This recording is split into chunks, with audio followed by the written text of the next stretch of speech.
fight that leads the way forward. Western society faces a choice of two futures. Do we cower to a zealously religious ideology that demands subjugation without compromise, an ideology that thinks nothing of murdering and maiming our girls, an ideology that demands we perform ridiculous Olympic feats of denial and deny our own well-being? Or do we choose to drop all pretense, leave aside political correctness, and refuse to be enslaved by the indulgence of our own misplaced compassion?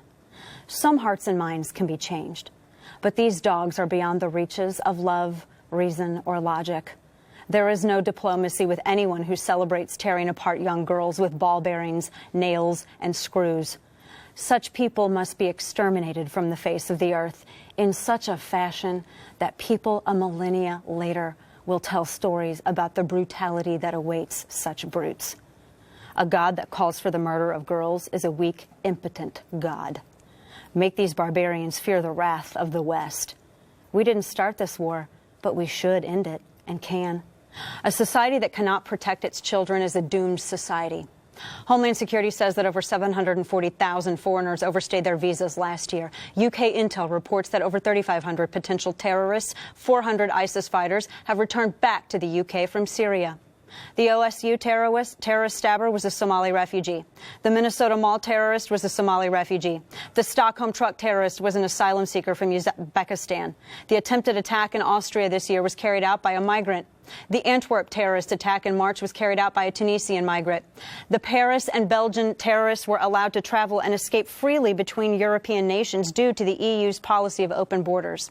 In 2017, terror attacks have been carried out every 9 or so days.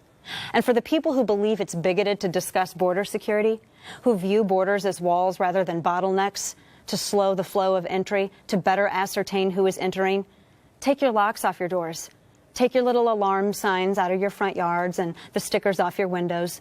Remove the fences around your yards. Remove the locks and alarms from your cars. Don't be hypocritical racist bigots with an obsession on keeping people out.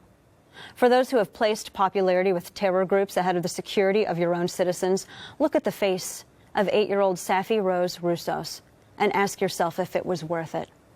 Little girls are picking teeth and skin out of their hair today. Was it worth it? Women live in fear. Is it worth it? For you feminists who fly into a rage whenever you don't get your abortion on demand or your free birth control pills, who are so quick to show up for cameras in your knitted pink hats with your She Persisted slogans, where are you for the Rotherham girls? The systemic community-wide abuse of hundreds of young girls by Arab migrants that the leaders in law enforcement covered up because they were more afraid of being called bigots than rape enablers. Where is your hashtag rape culture then? Where was it? Where's your pink hat? She Persisted girl power for Safi Roussos. Why are you always absent from the real fights and there when it doesn't matter? Where are the moderates of Islam? Why do we hear from so few of them? Why are so many afraid to ask this question? Zuhdi Jasser said that the revolution must come from inside Islam. But are there enough who want it to make it happen? Dalton and Roadhouse said it best. It's time to not be nice. It's time to stop perpetuating terrorism with the indulgence of political correctness. It's time to stop treating a violent, sexist ideology as if it is in any way at all compatible with the modern era. Unless you want your children taking up a fight that you yourself lack the courage to finish, buck up, speak out, and get not nice.